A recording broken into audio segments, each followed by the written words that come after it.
বাংলাদেশে যেমন একটা রাজনৈতিক সংগঠনের কিছু আইন কানুন আছে, যে আমাদের কেন্দ্রের থেকে যে নির্দেশনা দেয় সেগুলো ডিস্ট্রিক্ট থেকে উপজেলা থেকে একটা চেইন অফ কমান্ড মেইনটেইন একটা করে। চেইন অফ কমান্ডমেন্ট, ওইখানে কিন্তু সেটা না। চেইন অফ কমান্ড, কারণ সে নিজে কামাই করছে, নিজে উপার্জন করছেন, সেই ইচ্ছাগুলো আমাকে মানতেও পারে, ইচ্ছাগুলো আমাকে নাও মানতে বিকজ এই আবার এবি পার্টি এবং এনসিপি নেতৃত্বাধীন এই জোট যদি 6-7% পেয়ে যায়, তাহলে আলটিমেট ভোটের রেশিও থাকবে 1 থেকে 2%, যেটা জামাতের ক্ষমতায় ফর্ম করার জন্য হেল্প করবে।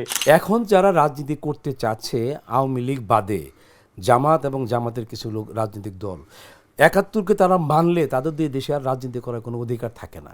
সেখানে আরেকজন প্রার্থীকে দেওয়া হয়েছে, এতে কি আপনার মন খারাপ? এই যে আপনি এত এত এত শ্রম ত্যাগ, মন খারাপ, দলের প্রতি ক্ষোভ, ক্ষুব্ধ, এই বিষয় নিয়ে কি খুব ছোট্ট করে যদি বলেন আমি শেষ করে দিব। আমাকে দেখে কি মনে হচ্ছে মন খারাপ? না, আমি আচ্ছা, এবং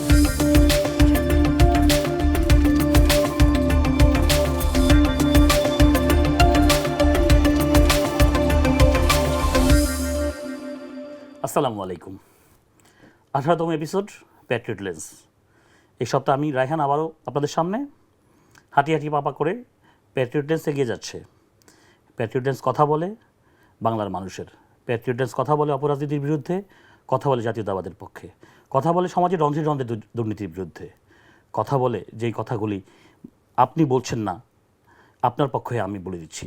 আবারও সেই মানুষের জন্য দোয়া চাচ্ছি আপনাদের কাছে। বাংলাদেশ সর্বশ্রদ্ধেয় নেত্রী, গণমানুষের নেত্রী, দল মত নির্বিশেষে সবার মাথার মুকুট বেগম খালেদা জিয়ার জন্য আল্লাহ যেন তাকে দ্রুত সুস্থ করে দেন। আজকে আমাদের পর্বে আমাদের সাথে যিনি গেস্ট হিসেবে আছেন, তার সাথে আমরা কথা বলবো প্রবাসী রাজনীতি, জাতীয় নির্বাচন, আন্তর্জাতিক লবিং, প্রবাসী শ্রমবাজার এবং একটি সংগ্রামী রাজনৈতিক জীবনের গল্প। আমাদের সাথে আছেন মালয়েশিয়া বিএনপির সংগ্রামী সভাপতি। আসসালামু আলাইকুম, কেমন আছেন ভাই? ওয়ালাইকুম সালাম, ভালো আছি, আপনি ভালো আছেন? এই তো আলহামদুলিল্লাহ। বাদল ভাই, আমরা আজকে প্যাট্রিয়ট লেন্সে কথা বলবো আপনার রাজনীতিতে আসা, একজন ইঞ্জিনিয়ার থেকে কিভাবে ব্যবসায়ী থেকে প্রবাসী, এই টার্নওভারটা আমরা শুনবো বাংলাদেশের ভবিষ্যৎ নিয়ে কথা বলা, প্রবাসীদের শ্রমবাজার নিয়ে কথা বলা। কারণ আমরা জানি মালয়েশিয়া বাংলাদেশের শ্রমবাজারের অন্যতম বড় একটা খাত, কিন্তু এই 17 বছরে বিভিন্ন আপস অ্যান্ড ডাউন দেখেছি আমরা বিভিন্ন সিন্ডিকেশন দেখেছি, আমরা দেখেছি কিভাবে দালাল চক্র বা গুটি কয়েক মানুষের হাতে জিম্মি ছিল প্রবাসী শ্রমবাজারটা। এসব নিয়ে আমরা কথা বলবো, আমি স্টেপ বাই স্টেপ আসছি। প্রথমে আপনার রাজনীতিতে আসা, কীভাবে আসা রাজনীতিতে? রাজনীতিতে আসা তো সেই ছাত্র জীবন থেকেই। আমরা তখন এরশাদ ক্ষমতায় যখন আসলো, ঠিক তার আগে আমি 87-88-এর কথা, আমরা তখন জাতীয়তাবাদী ছাত্র দলের রাজনীতির সাথে সম্পৃক্ত ছিলাম। তারপর তখন তো ছাত্র, ইঞ্জিনিয়ারিং পাশ করছি, পরিবারের একটা রুয়েট থেকে পরিবারের একটা বিশাল আশা, ছেলে ইঞ্জিনিয়ার হবে, ভবিষ্যৎ উজ্জ্বল, এরকম একটা সম্ভাবনা সামনে নিয়ে আমরা ছাত্র জীবনে ছিলাম।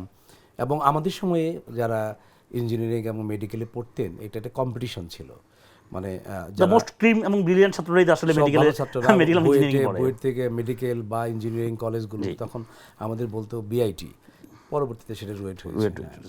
তো ওই সময়টাতে আমাদের কম্পিটিশন করে যখন পড়াশোনা করি, একই সময়ে ছাত্র রাজনীতির সাথে সংশ্লিষ্ট থাকি অনেকটা, কিন্তু পরিবারের অনিচ্ছা সত্ত্বেও শুধুমাত্র নিজের ভালোবাসা এবং নিজের আদর্শগত দিক থেকে ওই আন্দোলন সংগ্রামের অংশগ্রহণটা ছিল মানে পড়াশোনার পাশাপাশি। কিন্তু তখন কখনো মনে হয়নি যে আমরা পড়াশোনার পরে এই বাংলাদেশে আসলে আমার উজ্জ্বল ভবিষ্যৎটা কী। তা আমি যখন বাংলাদেশে স্বৈরাচার এরশাদের পতন হলো, ইলেকশন করে বিএনপি রাষ্ট্র ক্ষমতায় গেল, আর আমরাও পড়াশোনা শেষ করে পরীক্ষা দিয়ে বের হয়ে আসলাম। তো বের হয়ে আসার পর একটা ইঞ্জিনিয়ার কি আশা করে আমাদের সময়ে, যে আমরা একটা চাকরি করব, ভালো চাকরি করবেন, হয় বিসিএস দিবেন, নাহলে ফান্ড দিবেন, সরকারি চাকরি করব। কিন্তু সরকারি চাকরি করতে গিয়ে আমরা যখন দেখলাম যে আমাদের তখন বেসিক বেতন ছিল 2400 টাকা, ডাক্তারদের 2600 টাকা, আমাদের 2400 টাকা। আর মানে আর যে সমস্ত বেনিফিট ছিল ওই সময়ে, পাশ করার পরেই শুধু জানতে পারলাম যে এই ইনকামটাই ইঞ্জিনিয়ারদের একমাত্র ইনকাম না। তো বাকি অংশটা আমি আলোচনায় আনলাম না। তো আমি তখন সিদ্ধান্ত নিলাম যে আমি দেশে থাকবো না, কারণ আমার যে স্বপ্ন বা আমার প্রতি পরিবারের যে আস্থা বা বিশ্বাস, মানে এটা কোনোভাবেই সরকারি চাকরি করলে আমি তাদেরকে কখনোই কোনো উজ্জ্বলতার বা অর্থনৈতিক কোনো উন্নতির কিছু দেখাতে পারবো না, ফলে আমাকে সিদ্ধান্ত নিতে হলো দেশ ছাড়ার। এখানে অনেক ঘটনা আছে, সেগুলো আমি বাদ দিয়ে যাচ্ছি। যে যখন আমি সিদ্ধান্ত নিলাম দেশের বাইরে যাব, তখন আমি মাস্টার্স করতে মালয়েশিয়া গেলাম প্রথম, যে আমি ওখানে পড়াশোনা করব। তখনও মালয়েশিয়া সম্বন্ধে আমাদের অত ধারণা ছিল না যে দেশটা কেমন, বাট পড়াশোনা নিয়ে কিছুটা ধারণা ছিল। তা আমি, আমার যেহেতু মধ্যবিত্ত পরিবারের সন্তান, ইচ্ছে করলে আমি হয়তো অস্ট্রেলিয়া বা আমেরিকা বা কোনো আর উন্নত দেশে যেতে পারতাম পড়াশোনা করতে, বাট আমার পরিবারের সেই সামর্থ্য ছিল না যে আমাকে সে অর্থনৈতিকভাবে সেই সহযোগিতা দেওয়ার। ফলে আমাকে মালয়েশিয়াকে বেছে নিতে হলো আর কি। একদিকে বাংলাদেশকে ছাড়লাম, আরেকদিকে হচ্ছে একটা অনুন্নত দেশ বেছে নিলাম, যেটা হচ্ছে মালয়েশিয়া। তো সেখানে যাওয়ার পরে তো আমি গিয়ে দেখলাম যে একটা, তখন মালয়েশিয়ার ডেভেলপমেন্ট হচ্ছে আর কি, ডক্টর মাহাথির মোহাম্মদের নেতৃত্বে বিশাল সম্ভাবনা। তখন তো মিডিয়া এত ফাস্ট ছিল না, আমরা হয়তো পত্রপত্রিকায় অত কিছু দেখি নাই। যেটুকু জেনেছি তখন সেটা হচ্ছে ওদের দেশে পাম অয়েল, ওদের দেশে রাবার বা টিন, এইসব নারিকেল এইসব। কিন্তু আমি যাওয়ার পর দেখলাম যে ওদের ইন্ডাস্ট্রিয়াল রেভলিউশন হয়েছে, অনেক কনস্ট্রাকশন হচ্ছে এবং ব্যাপক চাহিদা ইঞ্জিনিয়ারদের। তা আমি মাস্টার্স করতে গিয়ে আমার একটা কাজের সম্ভাবনায় আমি জয়েন করে ফেললাম। যেহেতু ছাত্র রাজনীতি করে গেছি, আর দেশের প্রতি প্রচণ্ড মায়া, প্রচণ্ড ভালোবাসা, প্রচণ্ড টান। আর তখন কিন্তু মোবাইল কেবল শুরু হয়েছে, মোবাইলও ছিল না আমাদের কাছে, টেলিফোনও ছিল না যে আমরা প্রতিনিয়ত বাংলাদেশে যোগাযোগ করতে পারবো। কিন্তু দেশের প্রতি যে টান, দেশের প্রতি যে ভালোবাসা, বা যে রাজনীতি করে আসলাম বাংলাদেশের সদ্য সমাপ্ত স্বৈরাচার পতনের পরে, সেই বাংলাদেশে কি হচ্ছে এটা খোঁজ রাখা, আর্লি 90s আমরা খোঁজ রাখার জন্য প্রচণ্ড চেষ্টা করলাম। তো আমরা চিঠি লিখতাম, বাবা আমার কাছে জানতাম, এইভাবেই দেশের প্রতি ভালোবাসাটা থাকতে থাকতে আবার বিদেশে গিয়ে খুঁজতে থাকলাম যে কারা আমাদের বিএনপির রাজনীতির সাথে সংশ্লিষ্ট, তাদের সাথে যোগাযোগ হলো, আবার নতুন করে রাজনীতির গোড়াপত্তন হলো বিদেশের বাড়িতে। এভাবেই রাজনীতিতে স্থায়ী হওয়া। প্রবাসে বসে বাংলাদেশের রাজনীতি করা কতটুকু চ্যালেঞ্জিং? এটা অনেক চ্যালেঞ্জিং। প্রথমত প্রত্যেকেই কিন্তু ওখানে কাজ করেন, একটা 9 to 5 তার একটা জব থাকে রেগুলার। তারপরে শুধু শনিবার রবিবার ছাড়া আমরা তার সময় পাই না, একটা। নাম্বার 2 হচ্ছে ওখানে রাজনীতি করতে গেলে যে দেশে আমরা থাকি ওই দেশের সরকারের আইন মেনে রাজনীতিটা করতে হয় আর কি। তো ওর দেশ যেমন মালয়েশিয়াতে কিন্তু কোনো বিদেশিদের রাজনীতি করার কোনো পারমিশন নাই না। তাহলে আমরা কিভাবে করি? আমরা বাংলাদেশের বিভিন্ন রাজনৈতিক দিবসগুলো, জাতীয় দিবসগুলো, আমাদের দলের যে বিভিন্ন নেতার মৃত্যুবার্ষিকী, জন্মবার্ষিকী, বিভিন্ন দিবসগুলোকে দোয়া দরুদ এইভাবে আমরা নিজেদেরকে সংগঠিত করি। বা ওখানে কিন্তু আইন আছে, কোথাও গিয়ে যদি আমরা কোনো কিছু করতে চাই, একত্রিত হতে চাই, তাহলে কিন্তু পুলিশ পারমিশন লাগে, আগে প্রি-অ্যাপ্রুভাল নিতে হবে। হ্যাঁ, তো এগুলো করতে গিয়ে রাজনীতি করাটা অনেক ডিফিকাল্ট। তবে সুবিধাটা হচ্ছে যেহেতু কমিউনিকেশনটা খুব ভালো, রাস্তাঘাট ভালো, বা টেলিফোন, বা এখন তো ইন্টারনেটের জগৎ, এখন তো আরও সহজ কমিউনিকেশন, সেই জন্য যে কোনো মেসেজ আমরা খুব তাড়াতাড়ি তাদেরকে পৌঁছে দিতে পারি। এটা ছিল সবথেকে সহজ। আর ডিফিকাল্টটা হচ্ছে যাদেরকে নিয়ে রাজনীতি করি তারা তো কোনো, বাংলাদেশে যেমন একটা রাজনৈতিক সংগঠনের কিছু আইন কানুন আছেন, যে আমাদের কেন্দ্রের থেকে যে নির্দেশনা দেয় সেগুলো ডিস্ট্রিক্ট থেকে উপজেলা, উপজেলা থেকে একটা চেইন অফ কমান্ডমেন্ট। ওইখানে কিন্তু সেটা না, কারণ সে নিজে কামাই করছে, নিজে উপার্জন করছেন, সেই ইচ্ছাগুলো আমাকে মানতেও পারে, ইচ্ছাগুলো আমাকে নাও মানতে পারে। মানে quietly voluntary work, right, voluntary work এবং স্যাক্রিফাইস। কারণ ওরা তো যদি আমার কথা না শুনে, ওকে তো কোনো বাধ্যবাধকতা নেই, এবং তাকে মালয়েশিয়ান কোনো আইন দিয়েও আমি তাকে কিছু করতে পারছি না। হ্যাঁ, সামনে নির্বাচন, আমরা একটা সম্পূর্ণ অনিশ্চয়তা দেখতেছি এই মুহূর্তে। আদৌ নির্বাচন হবে কি হবে না, যদিও মানে তফসিল ঘোষণার সময় চলে আসছে, সব দল জোট অলরেডি 3টা জোট হয়ে গেছে। আজকে এনসিপি সরকার জোট করলো, জামাত অলরেডি 8 দল জোট করলো, জামাত প্লাস অন্যান্য ইসলামিক দল সহ বিএনপি নেতৃত্বাধীন একটা জোট আছে। কিন্তু এরপরও চারদিকে একটা কানাঘুষা, একটা ব্যাকএন্ডে শোষ শব্দ, যে আদৌ কি নির্বাচন হবে নাকি, বা নির্বাচন নিয়ে অনিশ্চয়তা। আপনার কাছে কি মনে হয়, নির্বাচন আদৌ হচ্ছে না হচ্ছে না? না, প্রথমত আমি বিশ্বাস করি নির্বাচন হচ্ছে এবং যথাসময়ই হচ্ছে, এটা আমার বিশ্বাস। এই কারণে বিশ্বাস যে বাংলাদেশে তো নির্বাচন না হওয়ার মতো কোনো ঘটনা আমরা দেখছি না। তবে এই ইন্টারিম গভর্নমেন্ট ফর্ম করার পরই ইন্টারিম গভর্নমেন্টের উপদেষ্টাদের অনেক কথাবার্তা, বা তার সাথে সংশ্লিষ্ট যারা বেনিফিশিয়ারি দাবি করে, যে ছাত্র সংগঠন এনসিপি এবং একই সাথে জামাত, এদের এই নেতাদের বা তাদের কিছু নেতা কর্মীদের বা সোশ্যাল মিডিয়াতে তাদের বিভিন্ন বক্তব্য, বিভিন্ন প্রপাগান্ডাকে আমরা ঘিরে সবসময়ই একটা মানে সংশয় তৈরি হয়েছে, একটা সংশয় তৈরি তারা করে, একটা নেগেটিভ তারা সবসময় চেষ্টা করেছেন যে তারা 5 বছর ক্ষমতায় থাকবে, 10 বছর ক্ষমতায় থাকবে। যেমন বিএনপিকে একটা মানে বিভিন্নভাবে নেগেটিভলি সবার কাছে দেখানোর চেষ্টা ব্যাশিং থেকে শুরু করে সবকিছুতে, মানে প্রত্যেকটা জায়গায় জায়গায় বিএনপিকে, মানে বিএনপি দুর্নাম বা বিএনপির ব্যাকফুটে ফেলানোর এটা তো একদম আয়না মতো স্পষ্ট যে বাংলাদেশে আওয়ামী লীগের পতনের পর, আওয়ামী লীগের এই বাংলাদেশ থেকে বিতাড়িত হওয়ার পর এই দেশে একমাত্র দল বাংলাদেশ জাতীয়তাবাদী দল, যারা জনগণের মতামতের ভিত্তিতে সংখ্যাগরিষ্ঠ আসনে বিজয়ী হয়ে তারা ক্ষমতায় যাবে, এটা একদম স্বচ্ছ। তো এই অবস্থান থেকে তাদেরকে হিংসা করা বা তাদের বিরুদ্ধে বিভিন্ন ধরনের প্রপাগান্ডা করা, তৈরি করা, এটা তো ন্যাচারাল। এর মধ্যে আন্তর্জাতিক, এর মধ্যে জাতীয় পর্যায়ের যারা জাতীয়তাবাদী রাজনীতির বিরুদ্ধচারণ করেন বা সবসময় তারা এটা করেই থাকে এবং তারা এটাই করেছে। আপনার কথার প্রসঙ্গে আমি আবার আসি যে আপাত দৃষ্টিতে দেখা যাচ্ছে যে বিএনপি সংখ্যাগরিষ্ঠ দল হিসাবে ক্ষমতায় যাবে, কিন্তু বিভিন্ন জরিপ, বিভিন্ন মিডিয়া ক্লিপস, বিভিন্ন ভিডিও বা অনেক জরিপে দেখা যাচ্ছে জামায়াতের সাথে বিএনপির এখন ডিফারেন্স 4%, তারপরে অথবা জামাত 150-51 সিটে চলে আসতেছে, অথবা যদি মানে খুব বেশি ডিফারেন্স হইলো এই আবার এবি পার্টি এবং এনসিপি নেতৃত্বাধীন এই জোট যদি 6-7% পেয়ে যায়, তাহলে আলটিমেট ভোটের রেশিও থাকবে 1 থেকে 2%, যেটা জামাতের ক্ষমতায় ফর্ম করার জন্য হেল্প করবে। এই সব কিছু মিলে আপনার কাছে আদতে কি? না, এই যে জরিপ নিয়ে আপনি কথা বললেন, এই জরিপটা তো সোশ্যাল মিডিয়াতে বিভিন্ন জন বিভিন্ন রকমের কথা বলে। তো আমি তো কালকে সকালবেলা লিখে দিলাম যে আমি একটা জরিপ করলাম, ব্লা ব্লা ব্লা। এটা হচ্ছে জামাতের একটা, আমরা বট বাহিনী বলি, যে একটা বিশাল গ্রুপ যারা এই নেগেটিভ ন্যারেটিভ তৈরি করে প্রচার প্রচারণা চালায়, এবং তাদের সাথে আমরা স্পষ্টত এখানে হয়তো উল্লেখ না করেই আমি বলতেছি, যেটা আমরা সবাই বুঝে নেই, যে জামাত নির্বাচন চাচ্ছে না। নির্বাচনকে বানচাল করার জন্য তারা বিভিন্ন সময় শুরু থেকেই, আমাদের জামাতের আমির বিশেষ করে এক এক সময় এক এক রকম বক্তব্য দিচ্ছেন, তাদের সেক্রেটারি জেনারেল এক ধরনের বক্তব্য দিচ্ছেন, নায়েব আমির এক ধরনের বক্তব্য দিচ্ছেন। তারা কখনো চাচ্ছে পিআর পদ্ধতি, কখনো চাচ্ছে গণভোট, মানে নানা রকম কথাবার্তা। কখনো বলছে নির্বাচন ফেব্রুয়ারিতে, কখনো বলছে নির্বাচন পরেও হতে পারে, কখনো বলছে নির্বাচন না হলেও কোনো সম্ভাবনা নাই। এই যে তাদের যে বক্তব্য এবং তাদের যে চরিত্র, সেটাকে তারা স্পষ্টত ফুটিয়ে তুলেছেন। তারা বলেন ইসলামী, জামাত ইসলামী, এখন কিন্তু তারা ইসলাম থেকে সরে গেছেন।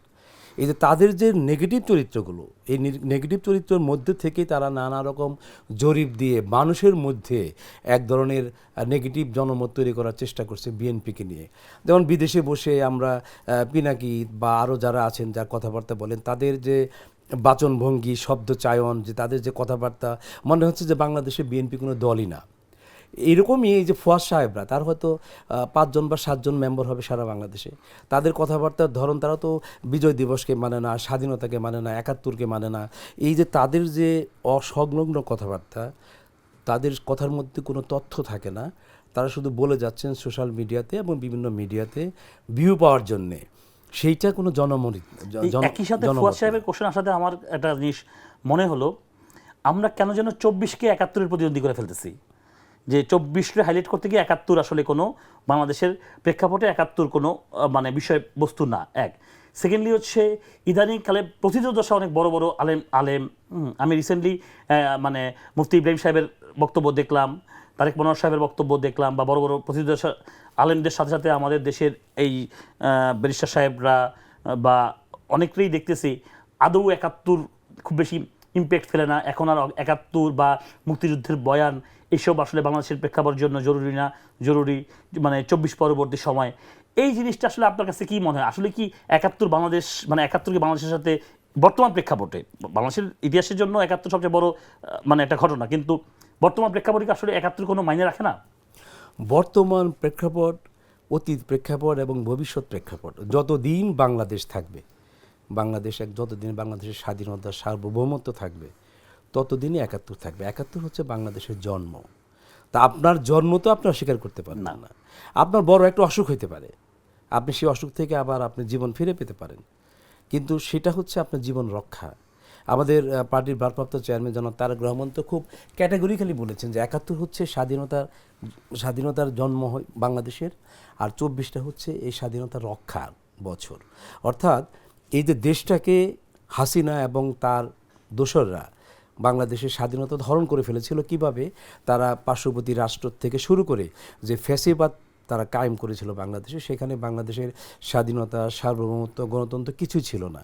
তো সেটাকে রক্ষা করার জন্যই তো আমাদের নেতা বলেছেন টেক ব্যাক বাংলাদেশ। এর আগে আবার আমাদের দেশনেত্রী বলেছিলেন দেশ বাঁচাও মানুষ বাঁচাও। এই দেশ বাঁচাও মানুষ বাঁচাও এবং টেক ব্যাক বাংলাদেশ এই শব্দগুলোরই পরিপূর্ণ রূপটাই হয়েছেন ফ্যাসিবাদ আন্দোলনের বাংলাদেশের ফ্যাসিস্টকে পরাজয় করার মাধ্যমে।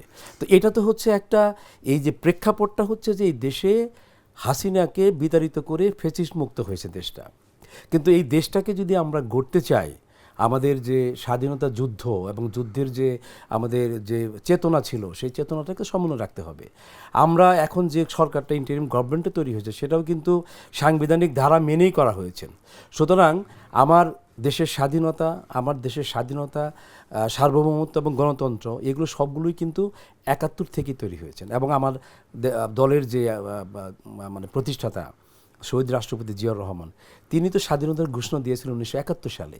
এখন যারা রাজনীতি করতে চাচ্ছে, আওয়ামী লীগ বাদে জামাত এবং জামাতের কিছু লোক, রাজনৈতিক দল, ৭১কে তারা মানলে তাদের দিয়ে দেশে আর রাজনীতি করার কোনো অধিকার থাকে না। তারা খুব কৌশলী, খুব ক্যাটাগরিক্যালি, চালাকি করে, এটাকে এক ধরনের ধাপ্পাবাজি বলা হয়, যে ধাপ্পাবাজি করে তারা ৭১টাকে সরিয়ে দিতে চায়। এই কারণেই তার রাজনৈতিক যদি অধিকার সে প্রতিষ্ঠা করতে চায়, ৭১কে মানলে তাকে স্বীকার করতে হবে যে আমরা ৭১ সালে যুদ্ধ অপরাধী ছিলাম। এবং সেটার জন্য আনুষ্ঠানিকভাবে ৭১কে মেনশন করে, বা ওই সময়ের যে মানবতা বিরোধী অপরাধ তারা করেছিল, যুদ্ধের বিরোধিতা করেছিল, সেই জন্য কিন্তু তা আনুষ্ঠানিকভাবে তারা মাপও চায়নি। ফলে স্বাধীন বাংলাদেশে তারা যে রাজনীতি করছেন, এই রাজনীতি প্রতিষ্ঠা করতে গেলে তারা ৭১কে কৌশলে দূরে সরিয়ে রেখে ২৪ নিয়ে তারা কথা বলে। তারেক রহমান প্রসঙ্গ যেহেতু আসলো, বাংলাদেশের এই মুহূর্তে সবচেয়ে বেশি কানাঘুষা, আপনি সমালোচনা বলতে পারেন, বিতর্ক বলতে পারেন তারেক রহমানকে ঘিরে। বেগম জি অসুস্থ, তারেক রহমান আসছেন না, কবে আসবেন? রিসেন্ট উনি আবার একটা স্ট্যাটাস দিয়েছেন, বিভিন্ন কারণবশত উনি আসছেন না, যথাসময় উনি চলে আসবেন। এই যে তারেক রহমান সাহেব আসছেন না, এটা কি বিএনপির ভোটের রাজনীতি বা ইন্টারনালি কর্মী বাহিনীর মধ্যে কি কোনো বিরূপ প্রতিক্রিয়া বা মনোবল ভেঙে যাওয়ার মতো, অথবা কোনো হতাশা বা আশঙ্কা মানে কাজ করছে নাকি? আমরা অনলাইনে দেখছি যে বিভিন্ন মানে ষড়যন্ত্র হচ্ছে, বিভিন্ন ষড়যন্ত্রের নাম শুনছি আমরা। আদৌ কি এরকম কিছু সম্ভাবনা আছে না? ষড়যন্ত্র তো ডে ওয়ান থেকেই বলছি যে নির্বাচন হবে না, নির্বাচন হতে দেওয়া হবে না, নির্বাচন পিছিয়ে যাবে, এই যে কথাগুলো, প্রত্যেকটা কথার মধ্যেই কিন্তু ষড়যন্ত্র চলছে। আমাদের শহীদ রাষ্ট্রপতি জিয়াউর রহমানকে ষড়যন্ত্র করে হত্যা করা হয়েছে। দেশনেত্রী বেগম খালেদা জিয়াকে ষড়যন্ত্র করে মিথ্যা মামলা দিয়ে ওনাকে জেলখানা ৫ বছর ৬ বছর উনি জেল খাটলেন। এই ষড়যন্ত্র করে 111 তৈরি হলো। ষড়যন্ত্র করে তারা নির্বাচনবিহীন ১৭ বছর বাংলাদেশে একটা সরকার থেকে গেল। সুতরাং ষড়যন্ত্র প্রতি মুহূর্ত, প্রতি সময় হয়েছে। আপনি জানেন যে আমাদের তারেক রহমান সাহেবের গায়ে হাত তোলা হয়েছে, ওনাকে অত্যাচার, শারীরিকভাবে নির্যাতন করা হয়েছিল, চিকিৎসার জন্য ওনাকে লন্ডনে পাঠিয়ে দেওয়া হয়েছিল। এই যে ট্রমা, তার উপরে যে নির্যাতন, এই নির্যাতন পুরোটাই করা হয়েছিল কিন্তু ষড়যন্ত্র করে। উনি বাংলাদেশে অবশ্যই আসবেন, যথাসময়ে আসবেন বলতে আমরা যেটা বুঝি সেটা হচ্ছে যে নির্বাচনের তফসিল ঘোষণার ১ সপ্তাহের মধ্যে উনি চলে আসবেন, আমরা বিশ্বাস করি। আমি ব্যক্তিগতভাবে বাংলাদেশের যতগুলো নেতাকর্মীর সাথে কথা বলেছি, প্রত্যেকটা নেতাকর্মী ওনাকে চায় বাংলাদেশে, কিন্তু একই সাথে তারা সবাই ওনার সিকিউরিটি নিয়ে কনসার্ন সবাই। সেটা কি আমি আপনাকে বলি, দেখুন আপনারা জানেন যে পাকিস্তানে বেনজির ভুট্টোকে কীভাবে নিঃশেষ করে দেওয়া হয়েছে, আসলো ইনস্ট্যান্ট। তারেক রহমান সাহেব আসবেন এবং আসার সময় বাংলাদেশের যে এয়ারপোর্ট, যে আন্তর্জাতিক বিমানবন্দরে কোটি কোটি নেতাকর্মীদের যে সমাগম হবেন, এটা তো কেউ ঠেকে রাখতে পারবে না। এই যে ঐতিহাসিক মানুষের সমাগম, সেই অবস্থান থেকে উনি মুভমেন্ট করতে গেলে তাকে যে সিকিউরিটি দেওয়া হবে সরকারের পক্ষ থেকে, কার্যত কিন্তু সেটা আমরা কখনো দেখি নাই। প্রিভিয়াসলি আমরা রাজীব গান্ধীর সময় একই জিনিস ঘটেছে, উপমহাদেশে এই জিনিসটা আসলে ঘটেছে, পুনরাবৃত্তি চাচ্ছি না। একই সময়ে আরেকটা জিনিস আমি আপনাকে বলি, আমরা দেখবেন সোশ্যাল মিডিয়া বা পত্রপত্রিকায় বিভিন্ন ধরনের তাদের মন্তব্য করছেন যে তাকে পাসপোর্ট দেওয়া হয় না, সে পাসপোর্ট ইংল্যান্ডের পাসপোর্ট। দেখেন আমরা যারা বাইরে থাকি প্রবাসী, আমরা জানি বিষয়টা কি। একটা পাসপোর্ট ইস্যু করা it's a matter of time. Half an hour 1 ঘন্টাতে পাসপোর্ট ইস্যু হতে পারে। ওনার আগের পাসপোর্ট আছে, ওই পাসপোর্টটা জমা দিলে আরেকটা পাসপোর্ট ইস্যু শুধুমাত্র হয়তো একটা থাম্বপ্রিন্ট দরকার পড়তে পারে। ট্রাভেল পাস তো 1 মিনিটের মধ্যে দিতে পারে। আর দ্বিতীয়টা হচ্ছে উনি যেহেতু পলিটিক্যাল অ্যাসাইলাম নিয়ে লন্ডনে আছেন, সুতরাং ওনাকে পলিটিক্যাল অ্যাসাইলাম থেকে উনি বাংলাদেশের ট্রাভেল পাস নিয়ে বাংলাদেশে আসবেন, সেটা পাসপোর্টও হইতে পারে, সেটা একটা লেটারও হইতে পারে। আর দ্বিতীয় কথা হচ্ছে ভোটার, ভাই উনি তো আগেই ভোটার ছিলেন। ভোটার তো মানুষ বারবার হয় না, যেহেতু উনি আগে ভোটার ছিলেন, উনি এখনো ভোটার আছেন, এখনো ভোটার আছেন। আবেদন করবে না যে আমার ভোটার চেঞ্জ হোক, ভোটার তো রিনিউ হয় না, ভোটার তো একবারই হয়, এবার সারা জীবন চলতে থাকে। সুতরাং তার ভোটার না, ভোটার হয়নি, ওনার পাসপোর্ট নাই, উনি কি বলে ইউকের সিটিজেন, এগুলো সবই হচ্ছে ওই শ্রেণী যারা বাংলাদেশ জাতীয়তাবাদী দলের বিরুদ্ধে নানা রকম কুৎসা রচনা করে তাদের জনপ্রিয়তায় হ্রাস দিয়ে এবং তারেক রহমানের জনপ্রিয়তাকে হ্রাস করার জন্যে তারা উঠে পড়ে লেগেছেন। কারণ যেহেতু আমাদের দেশনেত্রী বেগম খালেদা জিয়া অসুস্থ, উনি এখন জীবন মৃত্যুর সন্ধিক্ষণে, আমরা সারা বাংলাদেশের প্রত্যেকটা মানুষ ওনার জন্য দোয়া করছি সুস্থ হয়ে উঠুক। ওই পরিবেশে, ওই পরিস্থিতিতে নেতাকর্মীদের এবং জনগণের মনোবল ভেঙে দেওয়ার জন্যে তারা তারেক রহমানকে নানা রকম গল্প। আমি ছোট্ট করে যেহেতু অনুষ্ঠানের সময় কম, এই সময় একটা মাইনাস জিয়া ফ্যামিলির একটা গল্প শুনি যে বিএনপি সিনিয়র নেতাদের মধ্যে কাউকে আবার দাবি হিসাবে দাঁড়া করে দিবে, সেই 1/11 পুনরাবৃত্তির মতো একটা শুনি। হইতে পারে, রাজনীতিতে শেষ কথা বলে কিছু নাই। বিশ্বাসঘাতকতা এই উপমহাদেশে বারে বারে হয়েছে, 1757 সালে হয়েছে, 1857 সালে হয়েছে। প্রত্যেকটা বিদ্রোহের সময় দেখা গিয়েছে যে উপমহাদেশে সারা বিশ্বের ইতিহাসে সবসময় বিশ্বাসঘাতকরা সবসময় ছিল, কালে কালে ছিল। 1/11 সময়ে ওই সময় যে দুঃসহ প্রেক্ষাপট, ওই সময় যদি খুব ছোট্ট করে যদি আপনাদের কিভাবে আপনারা স্ট্রেট ওই জিয়া পরিবারের এগেনস্টে বা -2 ফর্মুলার এগেনস্টে বা বিএনপি ভাঙন ঠেকাইছিলেন। সব দল ভেঙে গেছে, কিন্তু বিএনপি শুধু গুটি কয়েক 4 জন নেতা গেছিল, কিন্তু আসলে কোনো হালে পানি পায় নাই। কিভাবে আসলে সব ভাঙনটা ঠেকাইছিলেন আপনারা? 1/11 যখন হলো তখন আপনারা সব জানেন যে ওই সময়ে -2 ফর্মুলার কথা বলে শেখ হাসিনা এবং দেশনেত্রী বেগম খালেদা জিয়াকে মাইনাস করে দিবেন, এরকম একটা প্ল্যান করেছিলেন আন্তর্জাতিক সম্প্রদায়। তার সাথে আমাদের পার্শ্ববর্তী রাষ্ট্র জড়িত ছিল আর কি। বাংলাদেশের কিছু তথাকথিত বুদ্ধিজীবী সুশীল সমাজ যারা সবসময় কাজটা করেন, তো তারা 222 জন নেতার একটা লিস্ট তারা ছেড়ে দিল এবং বিএনপির এবং আওয়ামী লীগের অনেক নেতাকে অ্যারেস্ট করলো তারা, অনেকে আত্মগোপনে চলে গেলেন। আমাদের ভারপ্রাপ্ত চেয়ারম্যান তারেক রহমান সাহেবকেও গ্রেপ্তার করা হলো, কোকো ভাইকে গ্রেপ্তার করা হলো এবং দেশনেত্রীকে ক্যান্টনমেন্টে অন্তরীণ করে রাখা হলো। তারা যেটা চেয়েছিল সেটা হচ্ছে যে 2 নেত্রীকে দেশের বাইরে বের করে দিবেন। তো শেখ হাসিনা কিন্তু বাইরে চলে গেল, লন্ডনে পালিয়ে গেলেন। কিন্তু দেশনেত্রী বললেন যে বাংলাদেশ হচ্ছে আমার দেশ, দেশের বাইরে আমার কোনো ঠিকানা নাই, আমি যাব না। এই দেশনেত্রী যে বাইরে না যাওয়ার যে দৃঢ়চিত্ত মনোভাব উনি প্রকাশ করলেন, আপোষহীন থাকলেন, সেই অবস্থার মধ্যে আমাদের সমস্ত নেতারা যখন পালিয়ে গেল, তখন বিদেশে আমরা যারা ছিলাম, আমরা তখন নিজেদের মধ্যে যোগাযোগ শুরু করলাম আর কি। এবং আমরা দেশনেত্রীর সাথে টেলিফোনে প্রথম যোগাযোগ করলাম, ওনার সাথে কথা বললাম। কথা বলার পরে উনি বললেন তোমরা সংগঠিত হও। ওনার নির্দেশনা পেয়ে আমরা টেলিকনফারেন্সিংয়ের মাধ্যমে বিশ্বব্যাপী, তখন সবাইকে চিনতাম না। যেমন আমি মালয়েশিয়া ছিলাম, আমি হয়তো সিঙ্গাপুরে কাউকে চিনতাম, অস্ট্রেলিয়ান কে নেতা বা আমেরিকায় কে নেতা আমি চিনতাম না। আমরা তখন সারা বিশ্বব্যাপী যারা রাজনীতি করতেন জাতীয়তাবাদী দলের বিভিন্ন দলের প্রেসিডেন্ট সেক্রেটারির সাথে যোগাযোগ করলাম এবং যোগাযোগ করে আমাদের দেশনেত্রী জনক খন্দকার দেলোয়ার হোসেনকে মহাসচিব করলেন। আমাদের ব্রিগেডিয়ার হান্নান শাহ নিজের থেকেই সাংবাদিক সম্মেলন করে এই স্বৈরাচারী ওই সময়কার ফখরুদ্দিন মঈনুদ্দিন সরকারের বিরুদ্ধে উনি আন্দোলনের ডাক দিলেন। আমরা তার সাথে একাত্মতা প্রকাশ করলাম বিদেশ থেকে।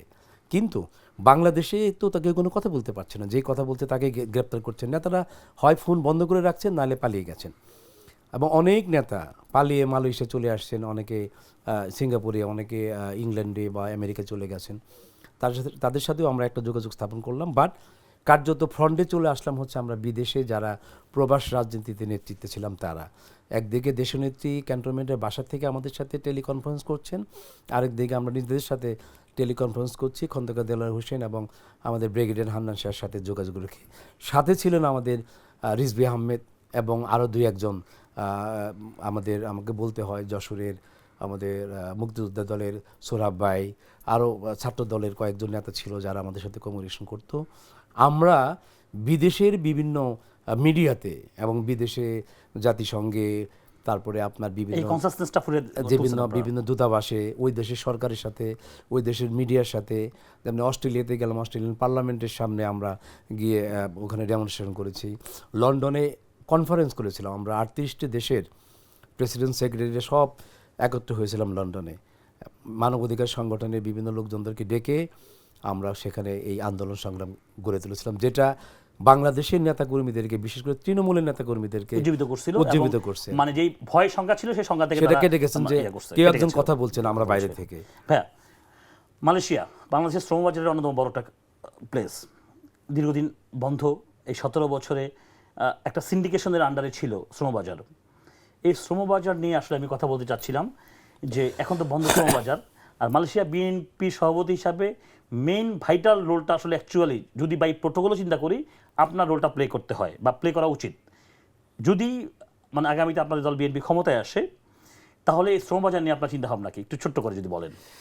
এটা ছোট্ট করে বলা যাবে না, একটু একটু মানে আমাকে বলতে হবে, কারণ শ্রমবাজারের কথাটা আসলেই শ্রমিকদের একটা ব্যাপার চলে আসে, যেটা শুরু হয়েছিল 1978 সালে। শহীদ রাষ্ট্রপতি জিয়াউর রহমান সর্বপ্রথম সৌদি আরবে শ্রমিক পাঠিয়েছিলেন সরকারিভাবে। জি, এটা 3.5 বছরের মাথায় যখন শহীদ রাষ্ট্রপতি জিয়াউর রহমানকে হত্যা করা হয়, তারপরে কিন্তু শ্রমবাজারটা আস্তে আস্তে অনেকটা স্লো হয়ে যাচ্ছিল। যাদেরকে পাঠাচ্ছিল বিদেশে, ন্যাচারালি তারা তো সবাই মানুষ, শ্রমিক, তাদের নিজস্ব কিছু চাহিদা থাকে, সুবিধা অসুবিধা থাকে। তো আমরা হঠাৎ করে দেখলাম যে 2001 সালে আমাদের বিএনপি যখন আবার ক্ষমতায় আসলো, তখন দেশনেত্রী বেগম খালেদা জিয়া প্রধানমন্ত্রী ছিলেন। উনি তখন এই বিদেশে শ্রমিকদের যে বিভিন্ন দুঃখ দুর্দশার গল্প বাংলাদেশে আসতেছিল, সেগুলোকে লাঘব করার জন্য উনি আলাদা একটা মন্ত্রণালয় তৈরি করলেন, সেটা হচ্ছে প্রবাসী কল্যাণ মন্ত্রণালয়। তো সে কারণেই প্রবাসীদেরকে বিদেশে পাঠানো এবং তাদের কল্যাণের জন্য প্রবাসী কল্যাণ মন্ত্রণালয়, দুটোতেই কিন্তু বিএনপি সরকার সরাসরি জড়িত। আর আমি যেহেতু বিএনপি করি, আমি তখন 2001 সালে আমাদের দেশনেত্রী বেগম খালেদা জিয়াকে একটা চিঠি লিখেছিলাম যে যারা বিদেশে, যে শ্রমিকরা মারা যায় বিভিন্ন সময়, মারা গেলে তাকে বিদেশে পাঠানোর জন্য এই প্রসেসিং প্রক্রিয়া এবং টিকিট, এয়ারলাইন্সের টিকিট কাটতে অনেক টাকার প্রয়োজন পড়ে। তো অনেকে আছেন যে পরিবার থেকে টাকা পয়সা পাঠায়, অনেকে আছেন বন্ধু বান্ধব আছেন, আত্মীয় স্বজন আছেন, কিন্তু অনেকের কেউ নাই। তাদেরকে আমরা নিজেদের চাঁদা তুলে পাঠাতে হতো। তা আমি যখন লিখলাম ম্যাডামকে যে আমাদের মালয়েশিয়াতে যারা শ্রমিকরা মারা যাচ্ছে তাদেরকে বিমান বাংলাদেশ এয়ারলাইন্সে ফ্রি বাংলাদেশে আনা যায় কিনা, তো দেশনেত্রী আমাদের এই প্রস্তাবকে সাদরে গ্রহণ করে বিশ্বব্যাপী যত শ্রমিক ছিলেন সবাইকে বিমান বাংলাদেশ এয়ারলাইন্সে, যেখানে যেখানে বিমান বাংলাদেশ এয়ারলাইন্স ফ্লাই করে, বিনা পয়সায় তাদের, এটা তো মানে এটা তো আপনি নিশ্চিত ছিলেন, আমরা জানতাম না। হ্যাঁ, এটা মালয়েশিয়া থেকে আমরা নিশ্চিত নিয়েছিলাম। তো আমি যেহেতু বিএনপি করি, আমি যেহেতু আমার বিদেশে আমার যে কর্মক্ষেত্র, আমি এয়ারলাইন্সের জিএসএ ছিলাম বিমানের ওই সময়ে, তারপরে রিজেন্ট এয়ারলাইন্সের জিএসএ ছিলাম, তারপরে আপনার জিএমজি এয়ারলাইন্সের জিএসএ ছিলাম। আমার ব্যবসার মধ্যে আরেকটা বড় অংশ ছিল, আমি রেমিটেন্স কোম্পানির মালিক ছিলাম কুয়ালালামপুরে 10 বছর, 11 বছর ব্যবসা করেছি। আমি বিএনপির সভাপতি, আমার বাংলাদেশ কালচারাল সেন্টার আছে মালয়েশিয়া, যেটা আমি হচ্ছে প্রেসিডেন্ট। তো আমার জীবনের কর্মক্ষেত্র, কাজকর্ম সব বাঙালি কমিউনিটি নিয়ে, ফলে কমিউনিটিতে দেখভাল করার একটা দায়িত্ব আমার অটোমেটিকলি আমার উপরে পড়ে, আমার নিজের কর্মক্ষেত্রের কারণে, সামাজিক কারণে এবং রাজনৈতিক কারণে, যেহেতু আমি বিএনপি সভাপতি। তো সেই জায়গাতে থাকা অবস্থায় শ্রমিকরা যাতে অল্প পয়সায় বিদেশে যেতে পারে, এটা নিয়ে আমরা সবসময়ই কাজ করছি। ছোট্ট করে আমার অনুষ্ঠানের প্রায় শেষ সময়, এই মুহূর্তে আমরা চারদিকে দেখতেছি যে বিএনপি যখন নমিনেশন 237 আর সেদিন করলো 36 জনের নমিনেশন ঘোষণা করলো, বেশ কিছু আসনে একটা বিদ্রোহী প্রার্থীদের মানে জ্বালাও পোড়াও, মানে তাদের সমর্থকদের বা বিভিন্ন জায়গায় আমরা দেখতেছি যে মানে আন্দোলন চলতেছে, দলের বিরুদ্ধে স্লোগান চলতেছে। আবার অনেক হেভিওয়েট প্রার্থীরা নমিনেশন পায় নাই, তারা চুপচাপ করে, কেউ চুপচাপ আছে, কেউ দলের জন্য এখনও কাজ করতেছে। ঠিক তেমনি আমরা জানি যে টাঙ্গাইলের 4 আসন থেকে আপনি বিএনপির নমিনেশন চাচ্ছিলেন, বাট সেখানে আরেকজন প্রার্থীকে দেওয়া হয়েছে। এতে কি আপনার মন খারাপ? এই যে আপনি এত এত শ্রম ত্যাগ, মন খারাপ, দলের প্রতি ক্ষোভ, ক্ষুব্ধ, এই বিষয় নিয়ে কি খুব ছোট্ট করে যদি বলেন আমি শেষ করে দিব। আমাকে দেখে কি মনে হচ্ছে মন খারাপ? না, আমি এবং সেটাও আমি দেখছি না, বাট এরপরও মানে বিষয়টা আসলে আমার তো এই এলাকায় গিয়ে এলাকার উন্নয়নে কাজ করার এই জিনিসটা চলে আসছে 2008 সালে, যখন আমাদের ওই সময়ে বিএনপির মন্ত্রী ছিলেন জনাব শাহজাহান সিরাজ সাহেব। তো উনি সপরিবারে মালয়েশিয়াতে পালিয়ে গিয়েছিলেন আর কি ওই সময়। তো কালিহাতি বিএনপিকে দেখভাল করার মতো কোনো নেতৃত্ব ছিল না ওই সময়।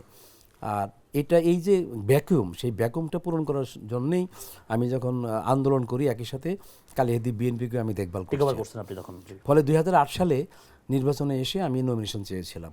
নমিনেশন চেয়ে কিন্তু আমি একটা নিজস্ব থিম নিয়ে আমি আসছি কালিহাতির, যে কালিহাতির যে প্রথাগত যে রাজনীতি বা বাংলাদেশের প্রথাগত যে রাজনীতি, সেই রাজনীতির আমূল পরিবর্তন আমি চাই। আমি একটা ভিন্ন ধারার রাজনীতি চাই, ভিন্ন ধারার গণতান্ত্রিক সরকার চাই। এই যে একটা স্লোগান নিয়ে আমি আসছিলাম, যেটাকে আমি বলেছি সূচনা কালিহাতি। তো সূচনা কালিহাতি কথাটার অর্থই হচ্ছে যে গতানুগতিক যে রাজনীতি বা গতানুগতিক নেতৃবৃন্দ যে কাজগুলো করে, আমি তার বাইরে এসে মানুষের জন্য কাজ করতে চাই। এটা ছিল আমার slogan. New movement for Kalihati. হ্যাঁ, তো ওই সূচনা কালিহাতির বক্তব্যটাই হচ্ছে যেটা ভালো সেটা আমি শুরু করতে চাই। তার মধ্যে একটা রাজনৈতিক চরিত্র হচ্ছে আমাদের যে বাংলাদেশে যারা রাজনীতি করে, তারা এলাকায় যাবে, নমিনেশন চাবে, নমিনেশন দিলে ইলেকশন হবে, এমপি হবে, মন্ত্রী হবে, এরপরে আরও অনেক গল্প, সেটা আমি নাই বললাম। নমিনেশন না পাইলে সে জ্বালাও পোড়াও করবে, মিছিল করবে, মিটিং করবে, বিরোধিতা করবে, এটাও আরেকটা চরিত্র। আমি বলছি আমার সূচনা কালিহাতির বক্তব্যটা ছিল এরকম যে এটা আমার থিম, আমি এটা করতে চাই কালিহাতির জন্যে। এই কাজগুলো করার জন্যে আমি ব্যক্তিগতভাবে করতে পারি, আমি রাষ্ট্রীয়ভাবেও করতে পারি। বৃহৎ আকারে কোনো কাজ যদি আমি করতে চাই, আমাকে রাষ্ট্রের সহযোগিতা প্রয়োজন। সেই জন্য আমি ইলেকশন করতে চেয়েছি। দল যদি আমাকে যোগ্য মনে করেন তাহলে আমাকে নমিনেশন দিবেন, যদি যোগ্য মনে না করেন তাহলে দিবেন না। আমি এটার সাথে বিষয়টা হচ্ছে কি, যোগ্যতা অযোগ্যতার বিষয় না, সবাই যোগ্য, কিন্তু হয়তোবা ওই মুহূর্তে একজনকে দিতে হবে। এটা তো একটা বৈচিত্র্য, এটা তো একটা বিউটি যে একটা দলের, যেমন আমার কালিহাতিতে 8 জন 9 জন ক্যান্ডিডেট ছিলেন, একজনকে দিবেন। আমি যে স্লোগানটা দিয়েছি প্রথমেই, যে এই 9 জনের মধ্যে একজনকে দিবেন, যদি আমাকে দেয় সবাই আমাকে সমর্থন করো, যদি আমাকে না দেয় যাকে দিবে তাকে আমি সমর্থন করব। ধন্যবাদ। এটাই ছিল আসলে একজন ডেডিকেটেড রাজনৈতিক কর্মী বলেন, রাজনৈতিক নেতা বলেন, এটাই হওয়া উচিত ছিল, বা এটাই আমরা চাই যে সামনের বাংলাদেশ এভাবেই বিনির্মাণ হোক, সেটা যে কোনো দলের জন্যই হোক। আর আমরা আগামীর বাংলাদেশ চাই দলমত নির্বিশেষে, একটা শান্তির বাংলাদেশ, সুন্দর বাংলাদেশ, একটা সুন্দর নির্বাচন চাই। 17 বছর কোনো নির্বাচন হয়নি। হ্যাঁ, মানুষ তার ভোটাধিকার প্রয়োগ করুক, শুভ সূচনা হোক বাংলাদেশের, অর্থনৈতিক মুক্তি মিলুক বাংলাদেশের, মানুষ গুম খুন থেকে রক্ষা পাক, প্রত্যেকটা মানুষ যেন প্রতি সন্ধ্যায় তার ঘরে সুস্থ মতো বাড়ি যেতে পারে। ধন্যবাদ বাংলাদেশ।